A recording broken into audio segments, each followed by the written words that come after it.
का नरसंहार नहीं चलेगा, नहीं चलेगा, नहीं चलेगा, त्रिपुरा में मुसलमान का नरसंहार नहीं चलेगा, नहीं चलेगा, नहीं चलेगा। घर दुकानें और मस्जिदों को जलाना बंद करो, बंद करो, बंद करो, घर दुकानें और मस्जिदों को जलाना बंद करो, बंद करो, बंद करो। अरे त्रिपुरा में मुसलमान का नरसंहार पर अभी तक प्रधानमंत्री ने कुछ क्यों नहीं कहा? केंद्रीय सरकार जवाब दो, जवाब दो, जवाब दो। धार्मिक फासिज्म नहीं चलेगा, नहीं चलेगा, नहीं चलेगा, अरे धार्मिक फासिज्म नहीं चलेगा, नहीं चलेगा, नहीं चलेगा। अरे आरएसएस विश्व हिंदू परिषद और बजरंग दल मुर्दाबाद, मुर्दाबाद, मुर्दाबाद। अरे उसके खिलाफ में आम जनता एक हो, एक हो, एक हो, धर्म फासिज्म के खिलाफ में आम जनता एक हो। एक हो, एक हो। गुजरात 2002 को हम वापस नहीं होने देंगे, नहीं होने देंगे, गुजरात 2002 को हम वापस नहीं होने देंगे। नहीं होने देंगे, नहीं होने देंगे। मजदूर किसान विद्यार्थी आदिवासी दलित एकता जिंदाबाद, जिंदाबाद, जिंदाबाद, मजदूर विद्यार्थी आदिवासी एकता जिंदाबाद। जिंदाबाद।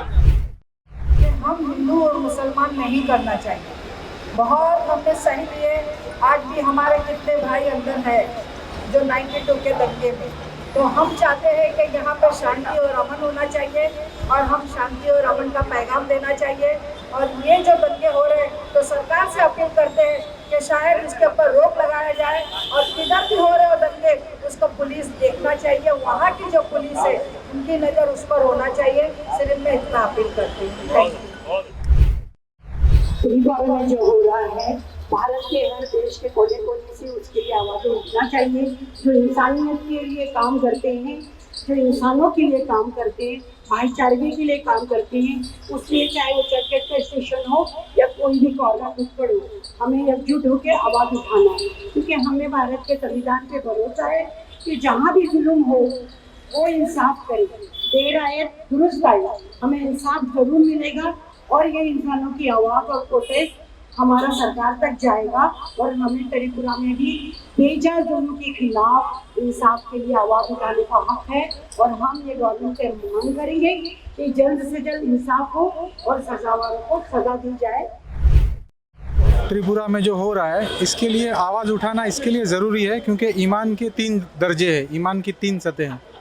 अगर आपके अंदर ईमान है और आला दर्जे का है तो उसकी निशानी ये है कि कहीं पे भी अगर जुल्म हो रहा है, कहीं पे भी अगर जुल्म हो रहा है और अगर आपको ताकत है कि आप उसको हाथ से रोक सकते हो तो उसको हाथ से रोक दो। ये ईमान का पहला दर्जा है। दूसरा दर्जा ये है कि अगर आप हाथ से नहीं रोक सकते तो कम से कम उसके लिए आवाज़ उठाए और उसके लिए ज़बान से उसको रोके, ये दूसरा दर्जा है। और अगर आप इतना भी नहीं कर सकते तो कम से कम दिल में इसको बुरा समझे कि ये जो हो रहा है ये गलत हो रहा है। अगर ये तीनों दर्जे में से अगर आप कुछ नहीं कर रहे, ना हाथ से रोक रहे, ना ज़बान से रोक रहे, ना दिल में बुरा इसको गलत समझ रहे, तो समझ लीजिए कि आपके अंदर ईमान है ही नहीं। और अगर आपके अंदर ईमान नहीं है तो ना आपकी कोई नमाज कबूल होगी, ना कोई दुआ कबूल होगी। और अगर आप नहीं रोकोगे तो इसके बदले में अल्लाह की तरफ से बड़ा अजाब आएगा। कि अल्लाह पाक कहते हैं कि हम बड़े अजाब से पहले छोटे अजाब का मज़ा चखाते। तो अभी हम देख रहे हैं पूरी दुनिया के अंदर ये जो बीमारी फैली हुई है, ये बीमारी वाहिद इसी की वजह से फैली हुई है कि जिन कमज़ोर लोगों के ऊपर जुल्म होता है और ताकतवर लोग उसकी आवाज़ नहीं बनते हैं, तो इसके लिए ये आसमानी अजाब आता है। जय हिंद, जय महाराष्ट्र। 6 लोगों की एक कमेटी सुप्रीम कोर्ट के एडवोकेट की गई वहाँ पर, उन्होंने जो है जाकर एक फैक्ट फाइंडिंग की है और अभी 2 घंटे के पहले उस फैक्ट फाइंडिंग रिपोर्ट को जो है पब्लिश किया गया सुप्रीम कोर्ट के एडवोकेट एनडी पंचोली और शमसुल इस्लाम साहब के जरिए से। उन्होंने उस रिपोर्ट के अंदर ये कहा कि ये पूरा का पूरा same to same Gujarat pattern है। अगर वहां पर हमारे वामपंथी भाई ना होते और वहां पर आरएसएस नया है, उसकी रूट जो है इतनी गहरी नहीं है, अगर उसकी रूट गहरी होती और वामपंथी लोग वहां ना होते, वहां पर सेक्युलर लोग ना होते, तो गुजरात के समानांतर जो है वहां पर जो है हादसा होता था और उससे ज्यादा जो है वहां पर नुकसान होता था। तो ये स्ट्रेटेजी जो है आज सेंट्रल गवर्नमेंट पूरे देश के अंदर जो है चला रही है। और आज दोपहर 11 बजे जो है राजस्थान के अंदर भी ऐसा एक मोर्चा निकाला गया जिस तरह त्रिपुरा में निकाला गया था। ये इस तरीके से हमें दिखाना चाह रहे हैं कि देश के अंदर अराजकता को फैलाकर जो सरकार जन कल्याण का काम करना चाहिए था वो काम ना कर रही है, उसके अलावा दूसरे मामलों में हम उलझा कर जो है यहाँ पर अराजकता को बढ़ाकर जो है अपने मकसद को पूरा करने का काम कर रहे हैं। भाई जो बांग्लादेश में हो गया उसकी वजह से उसका बदला यहाँ पे लिया जा रहा है, वो बात तो सच्ची नहीं है। क्योंकि गए 2 महीने से हम देखेंगे कि इसके पहले उत्तराखंड में हो गया, उसके पहले आसाम में हो गया। आसाम में तो हमने देखा कि भाई एक आदमी मर गया था, हाँ, तो उसके ऊपर पुलिस जाती है, उसको लात मारती है। जर्नलिस्ट था वो, उसको लात मार के देखता है और मारती रहती है उसको। मतलब कितना मर गया है वो, हाँ, फिर भी उसको मतलब उसको लात मार रही है कि वो मर गया कि नहीं मर गया। मतलब इतना अत्याचार, हाँ, इतना अत्याचार। तो दोस्तों ये तो आसाम पे हो गया, उसके बाद में उत्तराखंड में आया। उत्तराखंड में भी मॉडल ऑपरेंडी जो है, यानी कि तरीका जो था वो भी सेम था। सब बस्ती बस्ती में जाने का, विश्व हिंदू परिषद के लोग, और मुसलमान के विरोध में नारा लगाने का, उनकी दुकानें तोड़ना, उनका घर तोड़ना और उनकी मस्जिद तोड़ना।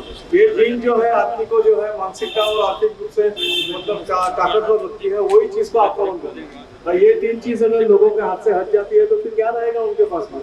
रोजगार नहीं रहेगा, परिवार नहीं रहेगा, फिर जो भी मतलब कुछ मतलब भले शांति मिलती है या नहीं मिलती है वो मालूम नहीं है, लेकिन शांति के लोग अपने धर्म स्थान पे जाते हैं, हाँ, और वो भी अगर तोड़ देंगे तो कहाँ पे वो मिलेंगे और कहाँ पे वो बात करेंगे। और दोस्तों ये सब के पीछे जो है, हाँ, एक खासियत बात है कि जैसे बाकी लोगों ने बताया कि RSS, विश्व हिंदू परिषद और बजरंग दल, ये तीन संगठनाएं हैं, हाँ, जिनका सवेरे से उठ के और रात को सोने तक, हाँ, सिर्फ यही काम करते हैं किस प्रकार के नफरत फैलाना। और ये नफरत सिर्फ मुसलमान के विरोध में नहीं है, उनका सबसे पुराना शत्रु जो है वो आदिवासी है और दलित है, और उसके बाद में महिला भी है। ये तीन तबके और बाकी जो भी लोग संघर्ष करते हैं उन सबके ऊपर उनका विरोध है। जो संघर्ष है सभी धार्मिक कट्टरवादी फाशीवादी ताकतों के खिलाफ हम लोग करते हैं। यहाँ वो सही है कि यहाँ हिंदू फाशिज्म का सवाल है, मगर जब बांग्लादेश में जब बात हुई थी तो हम लोग ने वहाँ की जमात इस्लामी, हिफाजत इस्लाम, सभी संगठनों की बात की थी, जो यहाँ के बजरंग दल और विश्व हिंदू परिषद और RSS जैसे वहाँ जो संगठन। तो एक तो वो बात। दूसरी बात साथियों की, त्रिपुरा के दौरान भी हम लोगों ने देखा है कि भारत की रीजनल से लेकर नेशनल मीडिया इस पे चुपी रही, पूरी ढकने की बात है। मगर वहाँ के कार्यकर्ता और जैसे हमारे नौजवान साथी सादिक ने बता दिया कि वहाँ एक लॉज की कमेटी गई थी और वहाँ से भी बहुत सारे तथ्य सामने आ चुके। उससे एक वरिंग मैटर है कि यहाँ की भारत की सभी नेशनल पार्टीज और रीजनल पार्टीज सब लोग चुप रहे बहुत वक्त तक। वहाँ की वामपंथी पार्टियां लड़ती रही क्योंकि वो जमीन पे है, वहाँ राज करते रहे, तब तक कोई दंगे हुए नहीं थे। मगर वामपंथी साथियों को छोड़ दो, वहाँ की पार्टियों को, तो कोई पार्टी कोई पोजीशन लेने की तैयार नहीं। ले दे के बाद में राहुल गांधी ने एक हफ्ते के बाद ट्वीट किया, वरना सभी पॉलिटिकल पार्टीज भी आज ये हिंदुत्व के प्रेशर में आकर जब कोई इस किस्म की घटना होती है तो सड़क पे तो होते नहीं, मगर वो चुप्पी बैठ जाते हैं। तो जिसका मतलब होता है कि भारत के जन आंदोलन का एक बहुत बड़ा अभी एक वो था इतिहास में, इतिहास के बाद भी भारत का जन आंदोलन के जो हमारी ताकत थी, जो भी बन पड़ा, हम लोग लगातार करते रहे। और साथियों, जो सिर्फ त्रिपुरा आसाम की घटना की बात नहीं है, मगर भारत के किसानों पे जो लगातार हमले होते हैं, लखीमपुर की तो बात हमको सबको पता है, मगर उसी किस्म की ट्रक बाद में कुछ किसान औरतों पे महिलाओं पे चला गई थी और वो 4 महिला मारी गई। तो अलग अलग किस्म के हमले भारतीय समाज पे हो रहे हैं, और सबसे आसान है भारत के मुसलमानों पे हमला करना, क्योंकि जो बेरोजगारी बढ़ रही है, जिस प्रकार से हमारी GDP बर्बाद हो रही है, जिस प्रकार से पूरा हमारा देश बेचा जा रहा है, तो द्वेष उनकी तरफ ना जाए और कोई शत्रु की तरफ आए, वो पूरी एक राजनीति चल। त्रिपुरा में जो मुसलमानों के खिलाफ एक गुजरात जो बनने की जो साजिश चल रही है, उसको लेकर आज हम लोग जमा हुए हैं। रिपोर्ट स्पष्ट आ रहे हैं कि एक बड़े पैमाने पे वहाँ के मस्जिदों पे, मुसलमानों को घरों पे, उनके दुकानों पे एक बड़े पैमाने पे एक हफ्ते से ज़्यादा से अभी अटैक चल रहा है।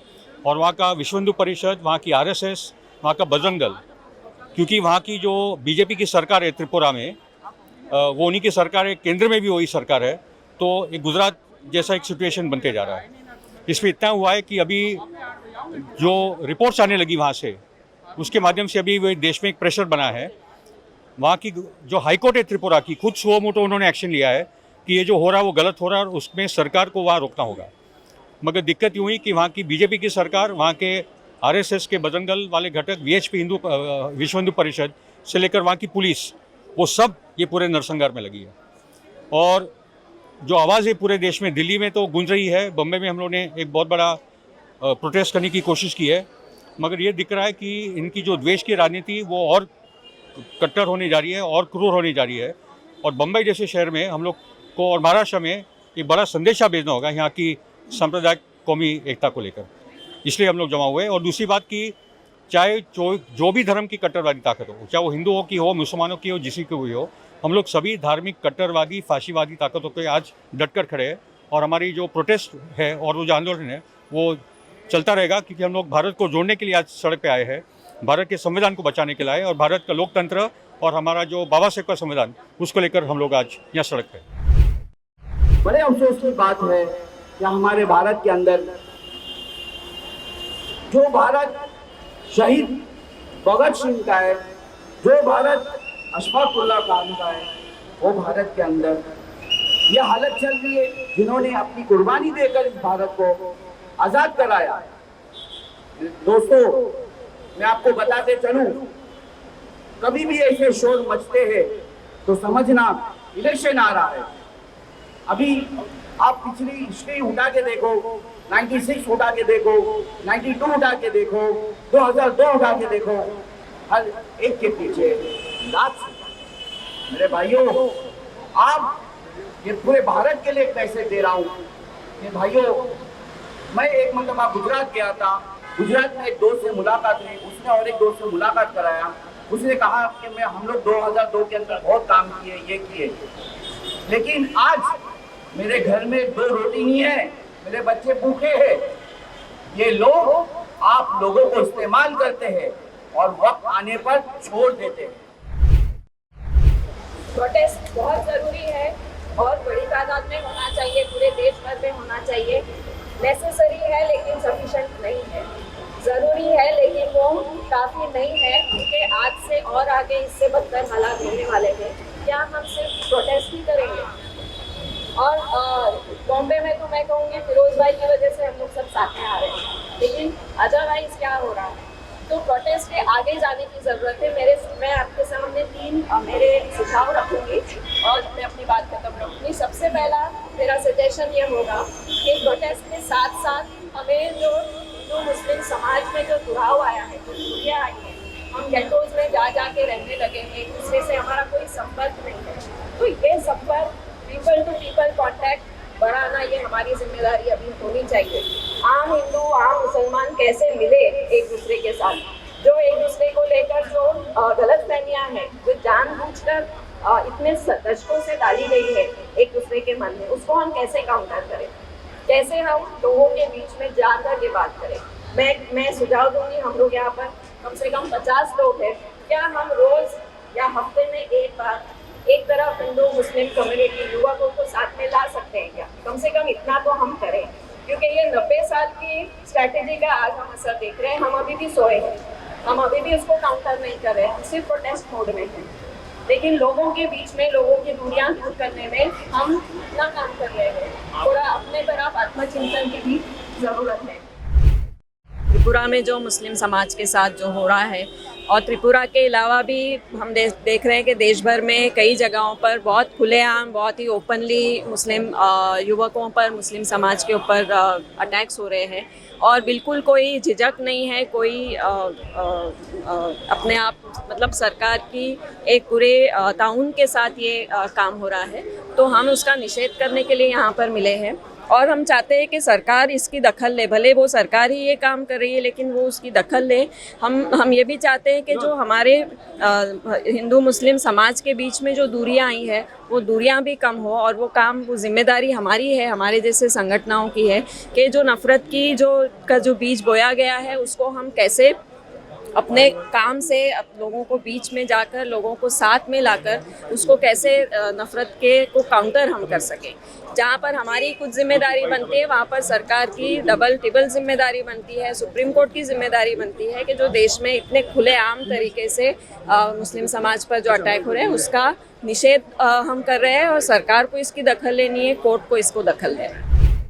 त्रिपुरा में जिस तरह से मुसलमानों को कत्लेआम किया जा रहा है और मस्जिदों को शहीद किया जा रहा है, हम उसके खिलाफ आवाज़ उठा रहे थे। और हमारे महाराष्ट्र सरकार से रिक्वेस्ट है कि जिस तरह उन्होंने महाराष्ट्र से बीजेपी गवर्नमेंट को खदेड़ा है उसी तरह से आप आगे भी स्टेट वालों से रिक्वेस्ट कीजिए कि महाराष्ट्र की तरह दूसरे स्टेट से भी बीजेपी गवर्नमेंट को खदेड़ा जाए। इनको खदेड़ना बहुत ज़रूरी, क्योंकि जब तक ये इस देश से छोड़ के जाएंगे नहीं तब तक हमारे देश में इस तरह की कम्युनल राइट्स होते रहेंगे। आपको याद होगा जिस तरह से गुजरात में जब मोदी जी सीएम थे, वहाँ पे पूरा गुजरात दंगों के आग में जल रहा था। और अभी कुछ देर पहले एक रिपोर्ट आई है कि सुप्रीम कोर्ट ने 6 लोगों की एक एसआईटी टीम बना के त्रिपुरा में भेजा था उसका इन्वेस्टिगेशन करने के लिए कि पूरा मामला क्या है, किस तरह से। तो उसकी रिपोर्ट थोड़ी देर पहले ही रिलीज़ हुई, जिसमें कहा गया है कि ये जो पैटर्न बताया गया त्रिपुरा का, ये सेम पैटर्न 2002 में गुजरात में भी यूज़ किया गया था। और जिस तरह से गुजरात को जलाया गया था उसी तरह से त्रिपुरा को जलाने की कोशिश की जा रही है। और ये बहुत ज़रूरी बात है कि हमें ये ध्यान देना होगा कि जहाँ पे भी कम्युनल राइट्स होते हैं, जहाँ पे भी दलितों पर अत्याचार हो रहा है, जहाँ पे मुसलमानों को दबाया जा रहा है, वो वही स्टेट है जहाँ पे बीजेपी की सरकार है। जहाँ पे बीजेपी की सरकार नहीं, वहाँ पे हर हिंदू मुस्लिम सब आसानी से रह रहे और सुकून के साथ में एकजुट होकर रह रहे हैं। तो मेरे सभी लोगों से गुजारिश है कि आने वाले इलेक्शन में किसी भी पार्टी को वोट दे, लेकिन बीजेपी पार्टी को वोट ना दे। जय हिंद, जय महाराष्ट्र। किस तरह नफरतें, काय की नफरतें हैं, क्यों नहीं नफरतों को हम खत्म करते हैं, क्यों नफरतों को बढ़ा रहे हैं? ये तीसरी ताकत जो है, जो हमारे मुल्क पे नजर रखी हुई है, वो उनको मजा आता है हमारे मुल्क के साथ में। जब कोई ऐसी घटना होती है वो खुद हंसते और उसका मजा लेते हैं। मैं अपने भारत के लोगों से मैं सबको बताना चाहता हूं, हम सबको मिलजुल के रहना पड़ेगा। भाई नफरतों से सिर्फ क्या होता है, देश बर्बाद होता है, इकोनॉमिक बर्बाद होती है। जहां भी फसादात होते हैं देश पीछे चला जाता है। कौन है ये देश को पीछे लेके जाना चाहता है? कौन है ये देश को बर्बाद करना चाहता है? हम चाहते हैं अपना हमारा जो भारत है, आज सोचिए हम क्या क्या नहीं बना रहे, आज सोचिए हम क्या क्या पैदा नहीं कर रहे। मैं सेंट्रल गवर्नमेंट से, मोदी जी से, अमित शाह जी से रिक्वेस्ट करता हूं कि आप फौरन इस पे फसाद को बंद कराइए और इस मुल्क के अंदर जो धर्म के नाम से जो नंगा नाच हो रहा है उसको बंद होना जरूरी। मैं कंडेम करता हूं जो त्रिपुरा के अंदर जिस तरह से फसाद हुआ, राइट्स हुआ। ये एक किसी हिंदू मुसलमान ने एक इंसान को मारा जा रहा है, इंसान को काटा जा रहा है। हम चाहते हैं कि इंसान मिल के रहे, इंसान में मोहब्बत पैदा रहे। इंसान अगर इंसान को ही काटेगा तो ये मोहब्बत ख़त्म हो जाएगी। हमारा देश एक विशाल देश है, सारे मज़हब के लोग, सारे धर्म के लोग रहते हैं। और इस विशाल मुल्क के अंदर जहाँ 2200 लैंग्वेज बोली जाती है, 19,500 मदर टंग है। आप बताइए मुझे, इतना प्यारा देश, इतना विशाल देश कहाँ मिलेगा आपको, जहाँ सारे देश के लोग एक साथ में मिलके रहते हैं। हिंदू मुस्लिम जो है ये भारत की 2 आंखें हैं। अगर इंसान की एक आंख को फोड़ दिया जाएगा तो इंसान बदसूरत हो जाएगा, वो काना लगेगा। तो क्यों लड़ा रहे आपस में? आप अपनी राजनीति कीजिए और हम ये 2 जो मोहब्बत से रहते हैं, 2 कौमें, इनको आपस में रहने दीजिए। जय हिंद, जय महाराष्ट्र। अरे हम क्या चाहते हैं? आजादी। ये बीजेपी से आजादी, ये बीजेपी से आजादी, ये आरएसएस से आजादी। हम लेकर रहेंगे आजादी, ये जातिवाद से आजादी, ये धर्मवाद से आजादी, ये दंगाइयों से आजादी, ये दंगाइयों से आजादी। हम लेकर रहेंगे आजादी, अशफाक वाली आजादी, वो मोहब्बत वाली आजादी, वो एकता वाली आजादी, वो भूलने वाली आजादी, भगत सिंह वाली आजादी। त्रिपुरा बोला आजादी, ये दंगाइयों से आजादी,